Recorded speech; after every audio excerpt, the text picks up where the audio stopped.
And the last one, that is advisory functions. So up to now we have discussed managerial functions and operative functions. So advisory. So in the word itself, you can know what you mean by advisory. Means giving advices. To whom? Maybe to the top management, maybe to the employees. When the advice has to be given, when there is a requirement. Clear? So HR professionals also serve as consultants to the organization, providing an expert advice and guidance on various HR related matters. Okay, so there are like financial advisors. So these are the persons who will provide advice to the financial department when there is any issue, or maybe like they cannot solve the problem regarding any financial matters. So then they'll take the advice of the financial advisors.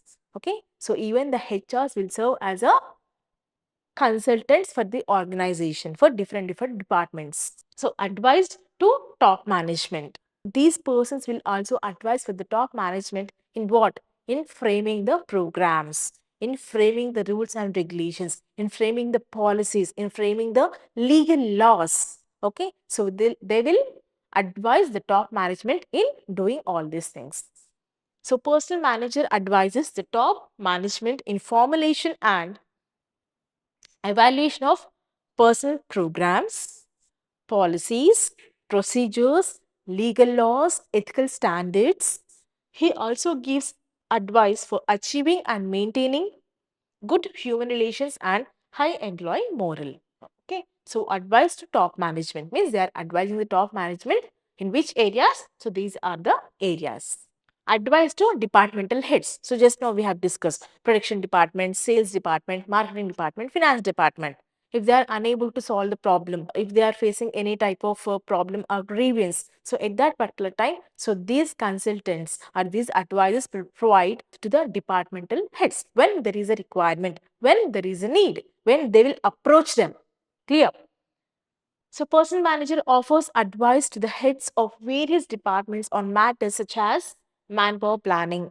Okay, so how to do the manpower planning and job analysis, how to evaluate the job. Okay, so job evaluation and design, recruitment and selection, placement, training, performance appraisal, etc. Okay, so when there is a requirement, so these advisory managers will advise departmental heads on this area. So most probably the advice has been taken from these advisory managers in terms of job evaluation and job analysis. Next, advising employees. So yes, obviously when there are like two or more persons, so there is a chance of raising a conflict. It's so when the conflict has to the some peak, then there should be one person who has to solve the conflict, right? So then these advisory persons will solve these conflicts, resolve the conflicts. So providing guidance to employees on career development, conflict resolution and personal issues so that may affect their work performance. So the first one is on career development. Okay, so what type of training and development programs to be provided to the employees? So which will helpful for even for their career development, that is career growth, and with the help of this career growth, how it will be affect the organizational growth. Okay, and resolving the employees problems, that is conflicts, because if there is a conflict between the employees, obviously it will affect to reach the objective goals. Then legal compliance. So legal compliance is nothing but already we have discussed. So each and every organization has to follow some ethical standards and legal laws. So mandatorily they have to follow that. So at that particular time, so these legal advisors will give suggestion to this maybe like management or somewhat. So here ensuring that the organization complies with all labor laws, means whatever the labor laws that has been like initiated by the government, so it has to be adopted. Okay, in which way we have to adopt which type of law, right? And regulations and advising management on legal issues related to employment. Okay, so if like we have like trade unions and unions, if any problem, then how to come up with this problem with the help of legal laws. So all these type of legal issues can be solved, can be given by the suggestions by the legal advisors. So most probably in like big organizations, they have financial advisors and legal advisors. So these two members play a very important role.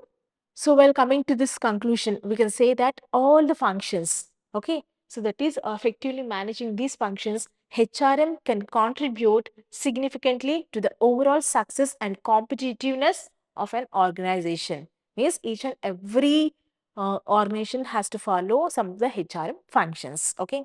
When you want to frame any objective for any organization, okay, so then what we have to do is we have to go for all the managerial functions. So after that we have to go for again operational functions, and then we have to go for advisory functions. Means for anything, or maybe depending upon the size of the organization, maybe it is large, maybe it is small, or maybe it is medium scale, okay, so these functions can be adopted by each and every organization, irrespective of maybe it is a business oriented or maybe it is a non-business oriented. So this is regarding the functions of HRM.